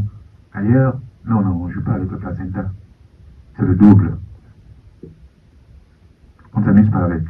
Puis chez nous, 3 jours, on sort dehors, on a le petit machin là qui est dans une petite poussette. Et voilà. Ailleurs, il sort pendant 2 mois. Le bébé ne sort pas. Et on ne sort pas la nuit. On ne sort pas avant la prière du soir que l'islam appelle le Maghreb. Parce qu'il est fragile. Et n'importe qui ne touche pas la tête du bébé tant que la fontanelle n'est pas fermée. Parce qu'on a l'impression, on se représente cette nature-là comme un véhicule de chair et d'os, que l'esprit qui vient du monde des idées va venir. Et cet esprit-là peut être attaqué. Et comme la fontanelle va, c'est l'un des orifices du corps par lequel l'esprit peut fuir si jamais un mauvais esprit venait attaquer la mère. Comprenez que les protections du bébé commencent à être différentes. Ainsi de suite. Donc c'est pas la même chose de faire un bébé ici que là-bas, ni de le protéger. Ça varie. Mais ça montre qu'il y a des différences de représentation de la nature même du bébé. Mais ça tient à quoi? Ça tient au fait qu'ici, chez nous, il y a moi et le monde hors de moi, dualisme. Mais là-bas, il y a moi, visible, et les choses en moi qui viennent du monde invisible. Et donc s'il faut me protéger, ce n'est pas simplement des choses visibles. C'est aussi et surtout des choses invisibles. Parce que les djinns peuvent attaquer, le mauvais œil peut attaquer, le sorcier peut attaquer, le kindoki, l'érable. Autant d'attaques qui viendraient du monde invisible et qui peuvent faire en sorte que l'enfant soit bête à l'école, soit voleur, soit tout simplement diplômé. Ils ont des méthodes de repenser ça. Parfois aussi, l'enfant est tout simplement angoissé à l'adolescence et ils font un massage journalique pour l'apaiser. Et tout cela vient de la représentation de la vision du monde. Qu'est-ce qu'on pense dans le monde? Et l'une des choses qui passe de la vision du monde pour nous dire comment on fait avec les bébés ailleurs, comprenez bien que ce que nous faisons aujourd'hui, ce n'est pas pour critiquer les manières de faire, c'est surtout pour mettre à disposition des professionnels et des familles une présence à l'esprit que parfois des manières de faire peuvent être différentes et que c'est important de tenir compte pour avancer ensemble. Et donc, l'une des manières, une des choses qui vient encore se rajouter à ça, c'est ce qu'on appelle la culture. La culture, elle est définie, comme on peut le voir par le Dirac, comme un ensemble de connaissances et de chaînes créées et partagées par un peuple pour percevoir, pour interpréter, pour exprimer et répondre aux réalités sociales autour d'eux. Donc, c'est la culture qui nous aide à percevoir. Donc, ce qu'on perçoit même, c'est la culture qui nous le fait voir. L'interprétation, le sens qu'on met aux choses, c'est encore la culture. La manière même d'exprimer l'amour, la haine, le respect, c'est varié. Et d'ailleurs, ça peut varier du tout. Vous ne pouvez pas vous imaginer. Je prends juste un exemple, la notion du respect. Vous savez que le respect, ça passe par le regard, on est d'accord. Vous voyez cette femme qui est devant moi? Elle me regarde droit dans les yeux. Vous savez, je comprends quoi? Parce que moi, les femmes ne regardent pas les hommes dans les yeux et les plus jeunes ne regardent pas les plus âgés dans les yeux. Alors, où je prends cette femme pour une mal élevée, irrespectueuse et méchante, ce qui est le cas. Ce qui n'est pas le cas. Ou alors, il y a aussi autre chose, madame, c'est que si tu parles à une femme ou tu es en train d'une opération avec une femme, si elle a le regard derrière, c'est que tu tapes à côté. Ça aussi, c'est une autre interprétation. Et ici, surtout, regarder quelqu'un, lorsqu'il nous parle, signifie qu'on est attentif. Et qu'on le respecte. Vous voyez que la notion respect-regard varie d'un sens à un autre. Ce qui est respectueux ici devient complètement irrespectueux là-bas. Alors, qu'est-ce qu'elle fait avec moi? Qui dit à l'autre ce qu'il doit faire? Ouais. Ça nécessite qu'on puisse avoir un échange de discussion pour qu'on ait quelque chose d'apaisé, qui ne soit pas simplement mes projections et ma vision du monde sur elle ou ses projections en moi. Donc tout jugement devient un peu actif tant qu'on n'est pas allé chercher chez l'autre le sens de ce qu'il fait dans sa culture. C'est en cela que c'est important de comprendre que la plupart de nos actes, nos représentations du bébé, la manière de les protéger, de ce dont ils ont besoin, sont en fonction de ce que notre culture en pense. Et cette culture-là, c'est la culture du clan, c'est la culture de la cité, parce que les enfants qui vivent dans les quartiers bobos ne sont pas aussi systémiques que ceux qui vivent à la cité, parce que là-bas on commence à sauter les escaliers, on n'a pas peur de tomber, on court derrière le vélo, alors que les autres, ils ont les trépieds, ils ont tout en mousse, ouais, ça change. C'est aussi une culture. La culture de la classe sociale, la culture politique, la culture religieuse. Donc c'est toutes ces strates de culture-là qu'il faut savoir lorsqu'on accompagne ces gens-là. Et eux aussi, lorsqu'ils sont accompagnés, ils peuvent s'imaginer que le professionnel est aussi habité par ça et que les deux protagonistes, les deux principaux protagonistes autour du bébé doivent chacun être conscients que l'autre a d'autres représentations de ce dont a besoin le bébé. Et que c'est important d'avoir ça à l'esprit. Ce qu'il faut juste comprendre, c'est que la culture, elle n'est pas héréditaire, elle est transmise, elle n'est pas héréditaire. Elle est dynamique, elle n'est pas immuable, elle change toujours. Et ça, c'est juste des petites choses qu'on a en tête, ça nous permet de ne pas être trop rigide. Et là, on comprend donc que tout individu, dans sa structuration de l'identité, aura des choses. Les psychologues auxquels je fais pas beaucoup confiance, mais je suis obligé d'accepter ce qu'ils disent, et ils nous disent que le psychisme est universel. C'est-à-dire que l'esprit humain a des mécanismes que tout le monde connaît. Mais en même temps, ils nous disent que la culture vient aussi informer le comportement de l'individu. Mais c'est des choses très compliquées à voir comme ça, mais elles sont très simples. Par exemple, vous connaissez ce que c'est que la peur? C'est quoi la peur? Un sentiment. Comme quand je viens de gagner au loto. C'est ça la peur? Ouais. Vous comprenez, mais vous avez donné un peu de l'explication. Alors, c'est un sentiment de menace. Voilà. Alors, la fille à Montpellier, de quoi une fille a peur à Montpellier la nuit? De se faire agresser. Et la fille de Bamako, elle a aussi peur de se faire agresser la nuit. Mais là, encore peur d'autre chose, c'est quoi? C'est l'esprit des djinns. On comprend donc que la peur est universelle. Non point en ce sens qu'elle serait la même chose partout, mais en ce sens que partout, on peut ressentir un sentiment de menace. En revanche, chaque peuple a défini qu'est-ce qui constitue concrètement la menace. Nous ici, la menace, c'est les microbes. Il ne faut pas laisser l'enfant par terre. Ailleurs, tu le laisses par terre. Il aura forcément des parasites, mais il apprendra à se blesser son corps. Vous voyez? Donc ici, il faut donc toujours être capable de travailler avec deux niveaux. Derrière chaque chose d'un humain, il y a une dimension universelle et une dimension culturelle. Malheureusement, nous finissons par prendre notre dimension culturelle comme si elle était universelle. La peur est universelle. Le sentiment de menace du moi, tout le monde le ressent. Mais ce qui menace le moi d'une fille à Montpellier, ce n'est pas la même chose qui menace le moi d'une fille à Bamako. Ici, on a peur de se faire agresser, à Bamako aussi. Mais en plus de ça, à Bamako, on a peur de rencontrer des rats ou des djinns. On comprend donc que chaque chose a deux éléments. Le mécanisme, le processus, c'est l'universalité des psychologues. Il y a encore un autre élément, c'est le contenu. Lui, c'est les particularités culturelles. On ne peut donc pas accompagner quelqu'un sur la base des processus universels, des mécanismes, sans tenir compte que ces processus sont habités par des contenus qui sont culturels. Et le comportement et le vécu d'un individu dépend à la fois du processus et du contenu. Un exemple simple me permet d'illustrer ça. C'est Lévi-Strauss qui le montre avec la notion de l'inceste. L'inceste a quelque chose d'universel, mais aussi quelque chose de particulier. Qu'est-ce qui est universel dans l'inceste? C'est l'interdit des relations sexuelles entre proches parents. Ça, c'est universel. Ça veut dire, partout où on a trouvé les êtres humains, on a trouvé un interdit de commerce corporel entre proches parents. Cependant, chaque peuple a déterminé, à son époque, lesquels parents sont dits proches auxquels s'appliquerait cet interdit. Alors, je ne sais pas pour vous ici, mais est-ce qu'on peut facilement épouser ici Sophie, le fils du frère de ma mère ou de la sœur de mon père. Sophie me fait signe que ce n'est pas possible. Sauf qu'ailleurs, c'est très possible d'épouser un cousin et c'est même un très bon mariage. Par contre, là-bas, notamment je pense en Afrique du Nord, tu ne peux pas épouser quelqu'un qui a été le même sein que toi. C'est-à-dire qu'on a une femme chinoise qui est malade, son bébé est là, on a une Algérienne qui a aussi un bébé qui a du lait dans les seins, on met le petit chinois dans les seins de l'Algérienne, les enfants de cette Algérienne ne peuvent plus se mettre avec cet enfant, ils appellent ça frère de lait. Vous voyez que les niveaux de consanguinité et d'interdit varient en fonction de chaque peuple. Alors Lévi-Strauss nous montre que l'inceste est universel, en ce sens que l'interdit est partout, mais chaque peuple a dit qu'est-ce qui pour lui est interdit.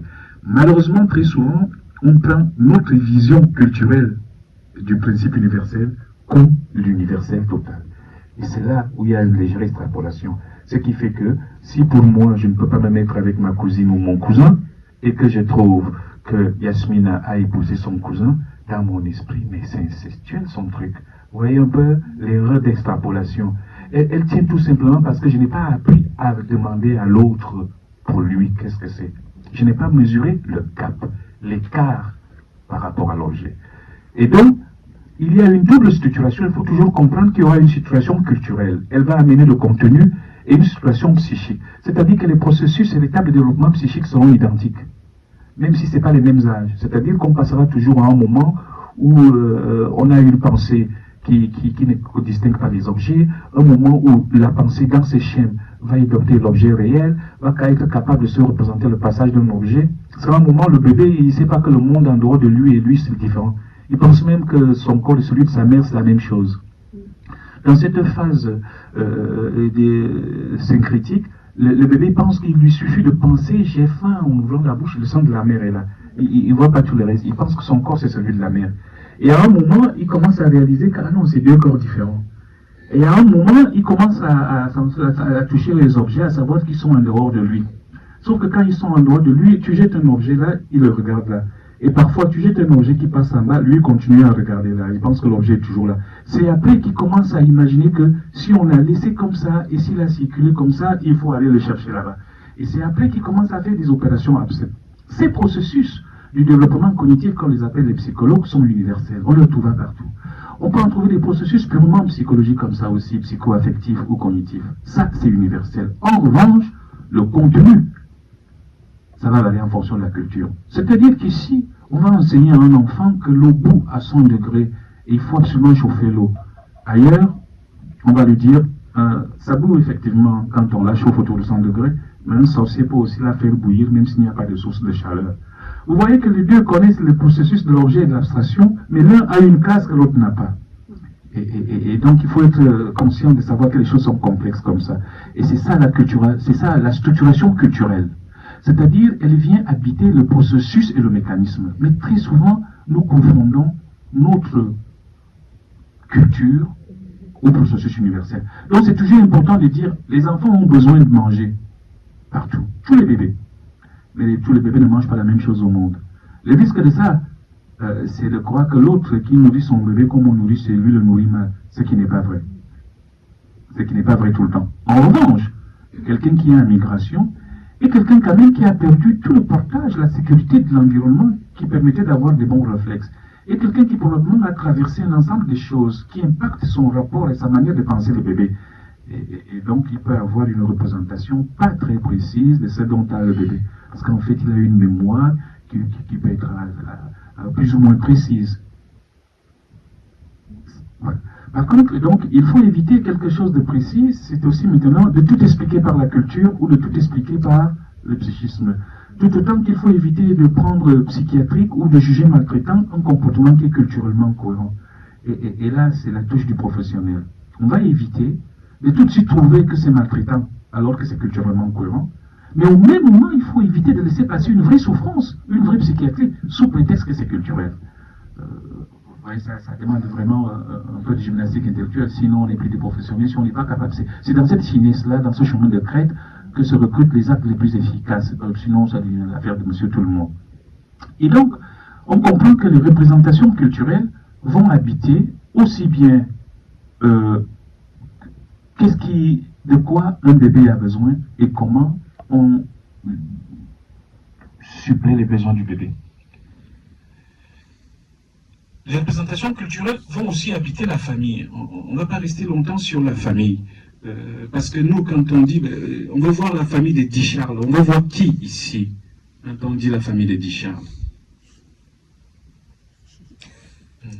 Quand on veut voir ma famille à l'école, on me dit, Charles, il faut dire à tes parents de venir. On veut voir qui? Les parents. Les parents? Oui, le problème est justement là. Le père et la mère. Oui, le problème est même encore là. Parce qu'on dit le mot parent, pour nous, ça renvoie tout de suite à quelque chose. On dit le père et la mère, ça veut dire quelque chose. Parce que papa et maman ne sont pas simplement, le père et la mère ne sont pas simplement papa et maman dans notre conception gallo-gallienne. Ça peut être non seulement les êtres vivants, mais les non-vivants et même les non-existants, et même les non-natures.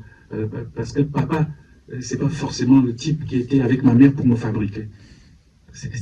Et c'est ça qui est parfois un peu compliqué. Alors, dites-moi là, on voit bien Sophie là au milieu avec ses petites lunettes bleues, avec papa Sophie et maman Sophie. C'est très bien.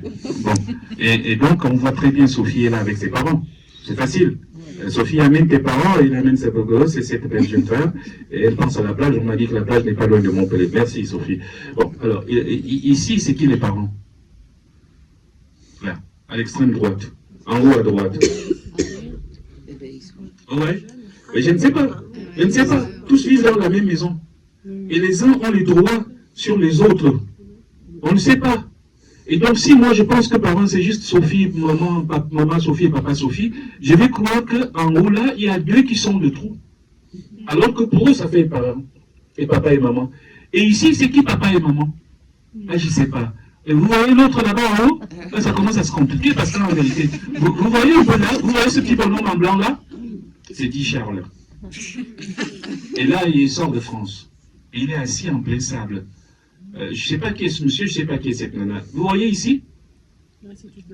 Vous voyez derrière là? Voilà, merci d'appeler ça la communauté, sauf que c'est ici que se trouve mon père. Ma mère ici, et mon père est là. Alors, c'est qui mes parents? Mon père et ma mère, ils sont à 10 000 bandes de moi, aucun d'eux n'a les yeux sur moi. Et ils sont tranquilles. Et moi-même, quand vous me voyez là, j'ai l'air malheureux. Je suis occupé, moi. Alors, c'est qui mes parents, c'est qui mon père? Vous comprenez donc que même la représentation à qui appartiennent les enfants devient un problème. Mais pour nous, on a dit parents comme si ça allait de soi. On a dit les pères et la mère comme si ça allait de soi. Écoutons un peu ce que nous dit l'anthropologue maison de la famille, Maurice Godelier. C'est notre dernier anthropologue qui s'occupe de la famille. Il est où le micro? Faites-le circuler pour que les autres prennent la parole et mettez ça derrière vous, on commence à l'extrémité. On commencera à l'extrémité.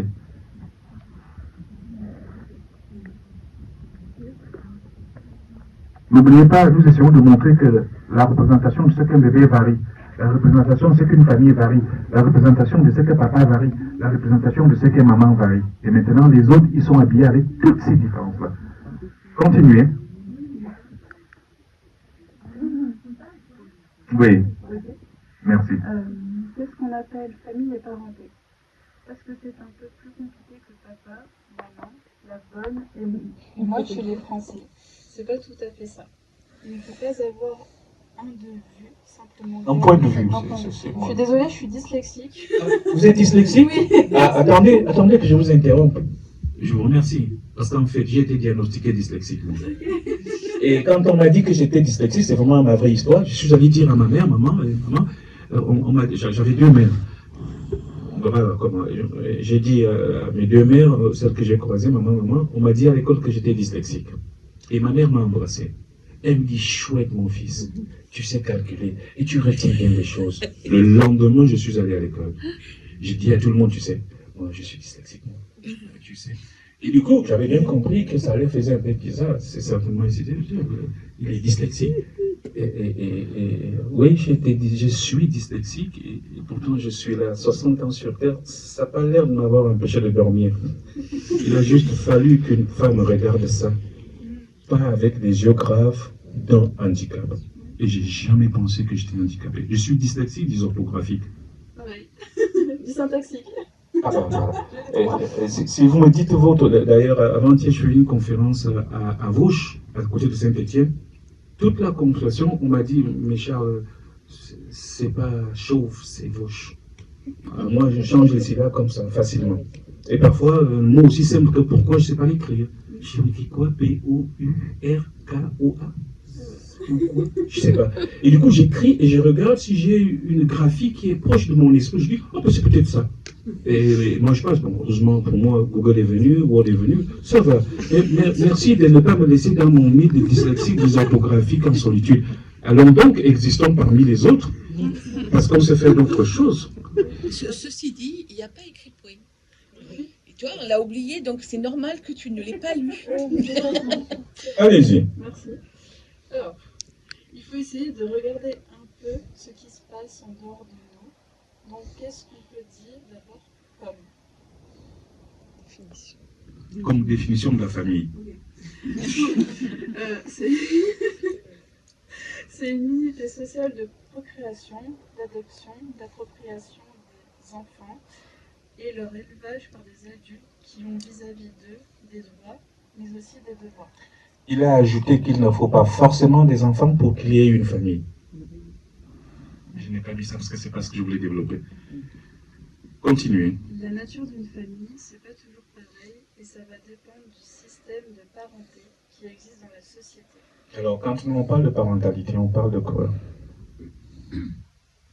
Tellement le truc varie. Continuez. Donc il faut déjà penser ensemble le système de parenté et famille. La parenté déborde la famille, premièrement. Ensuite, qu'est-ce qu'on dirait si les rapports de parenté sur des rapports sociaux qui organisent les alliances entre les individus et les groupes? Ça ne signifie pas le mariage de société. Il y a des alliances sans mariage. Continuez. Parenté, c'est les rapports sociaux qui organisent l'appropriation des enfants, c'est-à-dire qui définissent les règles qui permettent à des adultes qui se considèrent comme leurs parents, et quel type de parents d'ailleurs, d'avoir des droits sur les enfants, d'avoir des devoirs vis-à-vis d'eux, et de se livrer à une série de tâches qui relèvent de la parentalité. On n'a pas dit papa et maman là. Pas du tout. Passez le micro à côté. Merci. Merci beaucoup. La parentalité. Et maintenant, il y a un accent étranger pour vous. Pourquoi c'est étranger? Je sais pas. Je comprends. Allez-y. La parentalité. 6 composantes qu'on retrouve partout, dans toutes les sociétés, mais différemment. Merci de me sauver. Je sais pas écrire. La première composante, c'est ce qu'on appelle filiation et descendance. La deuxième composante, les règles d'alliance. La troisième composante, c'est ce qu'on appelle la résidence. Les systèmes occidentaux, euro-américains, néolocales. Néolocal parce que avant on peut être patrilinéaire et patrifocal, c'est-à-dire que les enfants appartiennent à la lignée du père et le lieu de vie du couple, c'est le lieu de vie du mari. Nous, en Europe, maintenant aux États-Unis, il n'y a plus ça. On ne peut plus vivre chez le mari ou chez la femme. On peut vivre dans un nouveau lieu et les enfants n'appartiennent plus simplement au père, et ils peuvent appartenir à la mère aussi, et ils peuvent même avoir les deux noms. C'est ça que c'est néolocal, ce n'est plus patrilocal ou matrilocal. La quatrième composante, c'est une terminologie. Il y a des termes spéciaux pour s'adresser chez nous. C'est père, mère, mais qu'est-ce que ça veut dire père dans les autres sociétés? Où tous les frères du père, tous les frères de ce qu'on appelle nos pères sont des pères. Ça pose un souci. Ah oui, 15 pères. Ah ouais, oui. Continuez. Donc, je peux voir 15 pères. Toutes les sœurs de ma mère sont des mères. Je peux avoir 12 mères. Ce système montre déjà que la question de la parentalité et de la maternité, ce n'est pas la définition universelle. Sa définition est à géométrie variable, sociale et historique. La cinquième composante qu'on trouve partout, comment on fait les enfants? Qu'est-ce que c'est un enfant? La sixième composante, c'est les antécédents sexuels entre parents. Parenté de consanguine, parenté par alliance, parenté spirituelle pour ceux qui ont des parents et des marraines chrétiennes, par exemple. Et imaginez qu'il faut combiner ces 6 composantes-là de diverses façons pour voir l'infinité des possibilités des parentés et des familles qu'il peut en avoir. Ça en fait combien?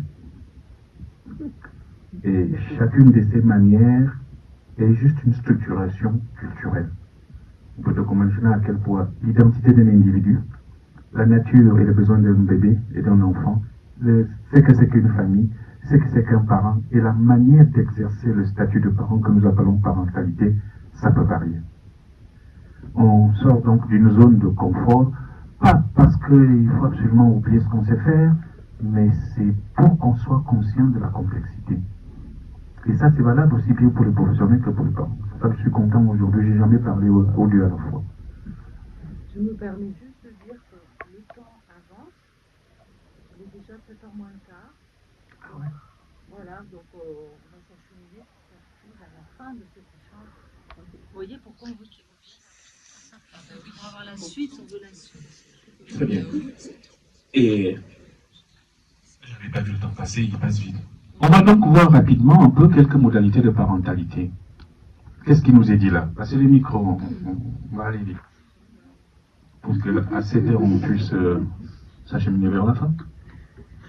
Moreau 1994, l'interaction parent-enfant n'existe pas en dehors d'un système impératif généralisé. Le système culturel d'appartenance des parents, il faut donc apprendre à le comprendre avant tout jugement au risque d'être contre-productif. Odeillet 2021, le rapport entre le geste parental pratiqué et son sens est toujours variable en fonction des contextes. Dans un cas comme celui-ci qui regarde le geste n'aura d'autre choix que de l'interpréter à partir du seul contexte qu'il connaît, c'est-à-dire son propre cadre de référence. Dit 2020, la manière dont les adultes se représentent la nature de l'enfant et l'idéal d'homme à promouvoir détermine ce qu'on fait. Quand et comment avec l'enfant, la représentation de la nature de l'enfant et l'idéal d'homme à fabriquer procède de l'histoire, de l'environnement matériel, de la culture, en un mot de la vision du monde. On voit à quel point ça peut varier. Ceci n'exclut pas des parents en migration exposés à une foultitude de faits qui peuvent améniser leur savoir-faire avec les bébés. Parce qu'il y a une fragilité qui s'inscrit du simple fait d'être dans un contexte où on est pris par d'autres préoccupations. Alors, ils ont besoin d'accompagnement. Une fois qu'on a tout ça, on s'aperçoit donc qu'il y a des choses qui peuvent donc habiter un professionnel et que c'est important d'en être conscient, on ne les verra pas. Ces choses-là qui habitent le professionnel ou le parent peuvent aussi être analysées par ce qu'on appelle intersectionnalisme. Intersectionnalisme, c'est un peu quelque chose qui a été amené par une femme qui s'appelle Kimberley. Elle montrait qu'à l'intérieur d'une personne, beaucoup de couches se superposent. Par exemple, le genre, la nationalité, la race, l'orientation sexuelle, le handicap ou la classe sociale. Et il faut comprendre ces parents migrants comme habités par beaucoup de secteurs de vulnérabilité qui s'interposent. Et que quand on en agit, il faut aller en profondeur et certains de leurs comportements ou certains de leurs manquements ou de difficultés de mémoire ou tout simplement d'appeler juste peuvent être dus au fait qu'elles sont traversées par une succession de couches qui se superposent. Et ce que Kimberley mettait comme ça, on peut voir chez les femmes migrantes qu'il y a la pauvreté, le stress psychosocial, le voyage migratoire, le projet migratoire, le trauma racial, les micro-agressions. Tout cela se superpose à quelqu'un qui émerge, je peux vous dire que ça fait une complexité. Et d'ailleurs, les micro-agressions sont un truc aussi simple. C'est parfois des choses au quotidien qui sont juste répétitives et qui n'ont pas l'intention de nous faire mal, mais qui finissent par nous faire mal. Je prends un exemple sans en avoir la certitude parce que je n'ai pas interrogé les gens, mais parce qu'il m'a été légué. C'est par exemple les blondes. Ah, tu es belle, tu es blonde. Ah, tu es belle, tu es blonde. Ah, tu es intelligente pour une blonde. À la fin de la journée, je pense que ça peut être un peu lourd. Et si on entend ça pendant une semaine, on a envie de dire, écoute, j'ai autre chose que la couleur de mes cheveux qui fait de moi l'être humain. Ça peut aussi être regardé. Ouais, des choses comme ça peut, par exemple, pour un noir, qu'est-ce que tu es brillant? Oui, je comprends que tu es gentil, mais ça signifie aussi que pour les noirs, en réalité, ils n'ont pas être brillants. Et c'est une succession de gestes parfois anodins du quotidien qui peuvent fragiliser. Et je peux dire que les mères migrantes en subissent de 10 000 manières. Voilà, il faut en tenir compte. Un exemple de ça aussi, je ne peux pas le dire pour voir un peu la situation de ces femmes. C'est une étude qui est sortie en 2017.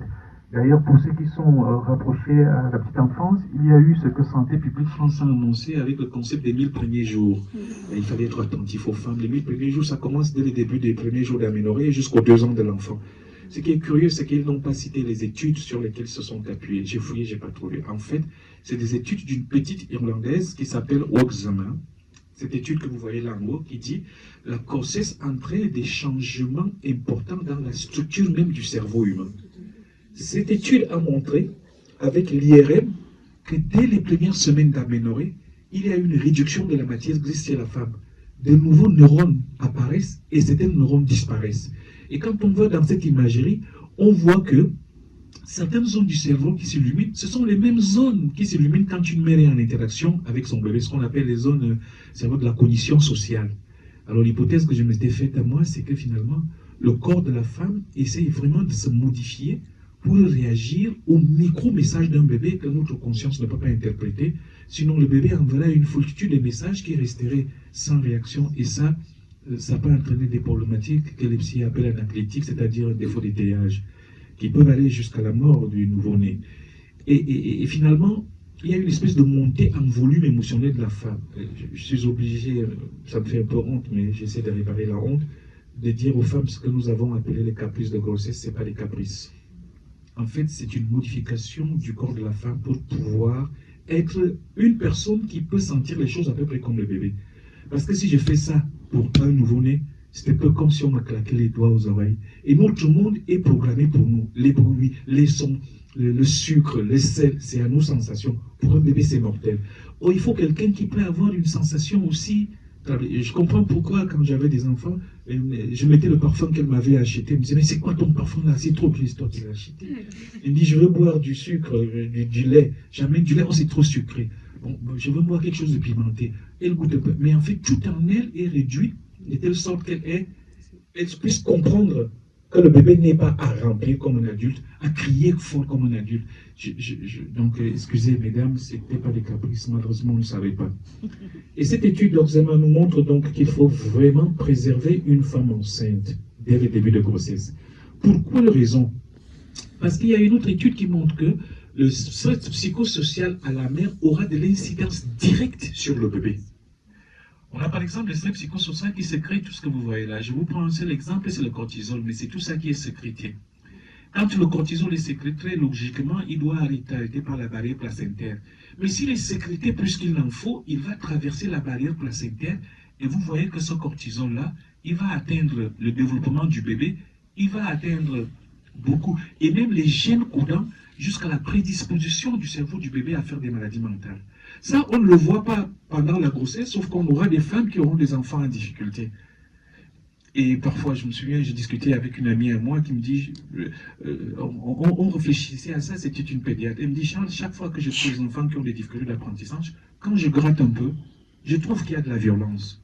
Est-ce que tu penses qu'il y a autre chose? J'ai dit, grattons un peu plus que la violence. On s'est aperçu que la violence elle-même est une conséquence des conditions de vie.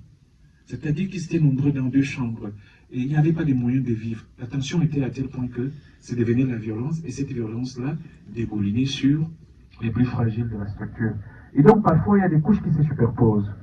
On comprend, alors, quand toutes les femmes sont à cette étude de Oxama, donc, montée en volume émotionnel, si vous ajoutez à ça, je ne sais pas comment je vais nourrir mon bébé, je ne sais pas si j'aurai des papiers, je ne sais pas comment je vais l'habiller, je ne sais pas si j'aurai une maison, qui sont le lot commun des femmes immigrantes, on peut s'imaginer la quantité de stress auquel ces femmes sont exposées et on peut s'interroger sur comment ce stress va aller agir sur leur enfant. Bien plus, si elles n'ont pas à protéger leur enfant comme elles pensent l'avoir protégé, on peut se demander comment elles vont accueillir leur enfant dans la phase périnatale.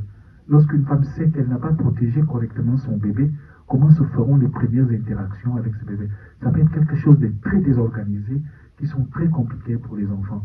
Donc il faut qu'on comprenne par là que la migration est un facteur de vulnérabilité et qu'il faut tout de suite compenser pour espérer avoir le rendu que ces femmes ont comme potentiel maternant, lequel potentiel peut être mis à mal par des facteurs d'ordre environnementaux ou de leur itinéraire. Et pour donc arriver à tout ça, il faut qu'on soit conscient que nous sommes nous-mêmes habités par des choses, certaines que les psychologues appellent contre-transfert, mais on n'aura pas le temps de le voir la prochaine fois. On va juste s'arrêter avec les postures qu'il faut avoir pour pouvoir travailler avec ces gens qui viennent d'ailleurs. Alors pour pouvoir travailler avec eux, ce n'est pas les savoirs mais les postures. Le premier élément de la posture, c'est le référencement. Alors, soit je dis, madame, vous êtes d'une politesse incroyable, quelqu'un vient de Paris et vous êtes à tel affront, ben, c'est une déclaration de guerre. Soit je dis, pour nous, madame, chez moi, madame, le regard signifie ceci. Ouais, ils ne se sentent pas agressés parce que j'ai référencé dans quel cadre ce que je dis à court. Et si je dis pour moi, madame, regardez que c'est une attitude pédagogique. Ça m'oblige moi-même à admettre qu'il y a une autre manière de faire. Donc je me familiarise à l'altérité. Je n'en suis plus heurté, je n'en suis plus choqué. C'est une espèce de contrainte morale que je me fais à moi-même en disant pour moi. Et donc je me familiarise à l'altérité. Une fois que je me familiarise à l'altérité, dites-moi, est-ce que je continue à penser que ma manière de faire est le centre du monde ou c'est une manière qui existe avec d'autres manières? Qu'est-ce que vous me dites? Je dis pour moi c'est comme ça. Donc je sais que c'est autrement ailleurs. Est-ce que je pense encore que tout le monde doit faire comme moi? Ça signifie une fois de plus que c'est une contrainte psychologique à mes excès au décentrage. Et cette démarche-là a ce qu'on appelle psychagogique, parce qu'il y a deux mots. Il y a pédagogique qui veut dire enseigner aux jeunes, et psychagogique, c'est plutôt exercer l'esprit à. Et là, avec ces éléments de posture, j'entraîne mon esprit à avoir une posture qui fait une place à l'autre. L'autre n'est plus celui à qui je dis ce qu'il faut faire, ça devient celui avec qui. Il n'est plus un objet de mon accompagnement, il devient sujet avec qui je pense et mène un accompagnement. Ce qui est une façon d'humaniser l'autre de façon très éthique. Et une fois que je me descends, je finis par comprendre aussi que, en fait, au premier coup, ça m'a choqué que cette dame me regarde droit dans les yeux. Mais pourquoi? Mais parce que j'ai jugé son regard à travers quelles valeurs? Mes valeurs. Les valeurs de ma culture, c'est ça qu'on appelle l'ethnocentrisme. Il faut donc que je sois capable d'identifier ça en disant, mais Charles, tu es énervé parce que chez toi, ça énerve. Est-ce que tu penses que partout, ça doit énerver? Donc, je peux identifier pourquoi mon mouvement émotionnel est agressif et je le retire. Et du coup, je peux affronter cette femme, non plus avec l'élan agressif qui me portait à lui tenir des propos agressifs. Donc il faut être capable de dire, je trouve que c'est beau parce qu'on dit que c'est beau dans ma culture. Je trouve que c'est dangereux, je trouve que c'est choquant parce qu'on dit que c'est dans ma culture. Non pas pour dire que c'est pas choquant, mais pour éviter de penser que les émotions entraînées par ma vision de ma culture l'emporteraient sur les autres. Après on va faire une rencontre, peut-être qu'on s'accordera que c'est choquant, mais pour le moment, j'aurais neutralisé une espèce de projection de ce que ma culture dit sur l'autre. Donc il faut qu'on soit capable nous-mêmes d'identifier nos ethnocentrismes. Et une fois qu'on a identifié nos ethnocentrismes, il faudrait à ce moment-là qu'on puisse analyser ce que les psychologues appellent le contre-transfert. Je ne peux pas finir cette communication sans vous dire un mot sur le contre-transfert. Non mais c'est vrai. Même si je rate mon train, je peux le faire. Écoutez-moi, j'ai 60 ans et c'est vrai. Ma femme en a 62, c'est aussi vrai. Nous avons des enfants qui ont 90, ça fait l'âge 30 ans. Ah non, 34, c'est pas vrai. J'ai des enfants qui sont plus âgés que... Bon, voilà. Mais chez nous, au Cameroun, chez mon père, bien évidemment, il faut avoir 3 femmes. Une, avec qui tu as fondé la grande famille, et qui est la tête pentante, c'est la philosophe de la famille. Une deuxième, qui est presque la logisticienne. Elle doit avoir 35-45 ans. Donc, comme moi, j'ai grandi en France, et qu'un enfant étudie aux États-Unis et l'autre au Japon, c'est elle qui va aux États-Unis, c'est elle qui va en France, c'est elle qui dit maintenant, on n'achetait plus de voitures mécaniques, il faut acheter les hybrides, ne prendre pas d'abord le tout électrique, on ne sait pas la technologie, maintenant, il faut avoir un compte TikTok, Instagram, Snapchat, c'est la 35-45, la logisticienne. Mais il nous faut une troisième. Elle, on l'appelle dans ma culture la canne du vieux. La canne avec laquelle les vieux s'appuient pour marcher. Et ça fait que quand tu fais une communication comme ça, quand on voit l'écart d'âge avec ma femme, qui doit être pas plus âgée que ma dernière femme, ma dernière fille mariable, on les marie là-bas à 16-18 ans, donc il faut qu'elle ait maximum 20-22 ans, j'en ai 60, pour de vrai.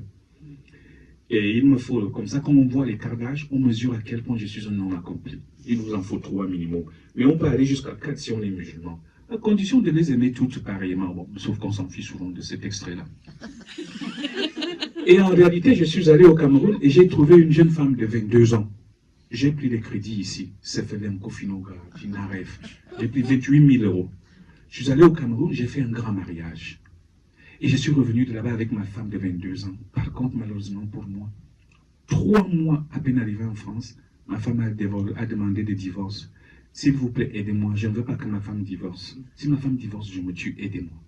Vous avez compris mon histoire? Très bien. Dites-moi ce à quoi vous avez pensé, ce que ça vous a fait dans le ventre, ce que vous avez pensé sans oser me le dire et ce que vous me dites quand je sors de votre bureau. 3 choses. Qu'est-ce que vous avez vécu?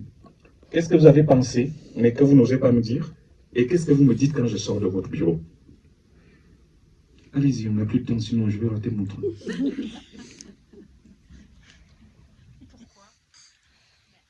Pourquoi quoi? Qu'est-ce qui est obligé de faire? Qu'est-ce qui vous oblige à faire 3 mariages? Bon, c'est d'accord, c'est la culture, mais merci. Il y a l'individu. Alors, et quand je sors de votre bureau, qu'est-ce que vous me dites? Je sais pas. Vous m'avez dit, je ne sais pas quoi vous dire. Ça va? Je sais pas quoi vous dire. Oui, vous voulez dire? Bon, je me permets, moi, en vous écoutant, peut-être que je me dirais, et si je l'appliquais pour moi, je pourrais avoir trois maris sur 3 registres différents, et ce serait fort intéressant. Merci. Et qu'est-ce que vous me dites quand je sors de votre bureau? C'est pas sûr. C'est toujours à moi que vous posez la question? Oui. Je sais pas, il faudrait savoir pourquoi vous êtes venu me voir déjà. J'ai tout dit. Mon discours était complet. D'accord. Et qu'est-ce que vous me dites quand je sors de votre bureau?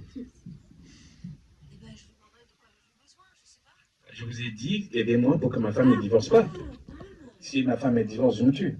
Je vous l'ai dit clairement. Qu'est-ce que vous me dites quand je sors de votre bureau? Divorcer de la première, de la dernière. Ouais, voilà. Et vous garderez la première. Merci. Oui. Non, je ne donnerai pas de solution, je vous ferai réfléchir sur... Qu'est-ce que vous me dites? Dites-le moi là. Oh, ben, très bien. Dites donc, je ne sais pas quoi vous dire, monsieur. C'est déjà une réponse. Je ne sais pas quoi vous dire. Merci. Alors, regardez un peu ce que je viens de vous dire. Je vous ai raconté une histoire, sauf que vous toutes, vous avez pensé que c'était un vieux pervers libidineux, qui est d'une immoralité à avoir 3 femmes. C'est un vrai con. Et que c'était interdit. Vous avez pensé. C'est interdit par la loi. Vous avez pensé que c'était interdit par la loi. Vous avez pensé que, bien fait pour ta gueule. Oui. Vous avez dit, mais comment il ose? Vous avez tous pensé. Mais sauf que vous êtes tous passés à côté des choses essentielles du professionnel. Le gars, il a quand même dit que si sa femme divorce, il se tue. Qui a pensé à m'envoyer voir le psychologue ou le psychiatre pour évaluer les idées suicidaires? Personne. Or, nous savons tous que dès qu'on entend ces idées-là, il faut envoyer à l'évaluation. C'est d'abord, tout s'arrête là. Vous connaissez tous aussi les thérapies conjugales et les médiations conjugales. Qui a pensé m'envoyer là-bas? Ce n'est pas simplement pour nous obliger de rester ensemble, c'est aussi pour nous séparer sans se divorcer. Vous avez oublié tout ça. Mais le pire, vous connaissez tous aussi les vieux problèmes, vous connaissez les sugar daddy. C'est-à-dire les petites jeunes cherchent les vieux comme moi, comme ça. Et la nuit, il te cire le ventre, tu dors, il prend la Golden Card et la Lamborghini, il prend son petit copain, ils vont en discothèque. Vous les connaissez. Vous avez tous entendu aussi les histoires où on dit il est parti avec plus jeune que lui. Vous voyez, vous avez oublié les 3 pans les plus concrets et les plus professionnels. Pourquoi? Parce que l'histoire que je vous ai dit a résonné avec votre statut de femme, avec votre statut de française où il n'y a pas de polygamie, avec votre statut de jeune femme en disant « moi, un vieux 60 ans, mais pas un rêve, quel cauchemar ». Et du coup, cette résonance-là vous a empêché de regarder les points les plus importants. C'est ça que les psychologues appellent le contre-transfert. Il faut donc dire par quelle émotion j'ai été traversé en écoutant ça. Pas pour en rougir, c'est normal de le ressentir, mais pour savoir que ma décision a été imbriquée par ça. Donc il faut analyser les contre-transferts. Une fois qu'on les a analysés, on peut maintenant co-construire, c'est-à-dire ensemble, qu'est-ce qu'on choisit de faire. Ça c'est toi, ça c'est moi. Mais maintenant ensemble, et le cadre, qu'est-ce qu'on peut faire. Et pour pouvoir bien co-construire, il faut absolument que l'on pense au traducteur, interprète, médiateur, parce que la précision du mot est le bistouri du travailleur, de l'humain. Autant les biologistes, ils peuvent regarder avec leur machine, autant nous avons besoin du mot précis pour nous représenter la finesse et la nuance en jeu, surtout quand il s'agit des bébés où des choses nécessitent vraiment une finesse d'observation, mais aussi et surtout d'expression. On leur prête nos paroles parce qu'ils ne savent pas parler.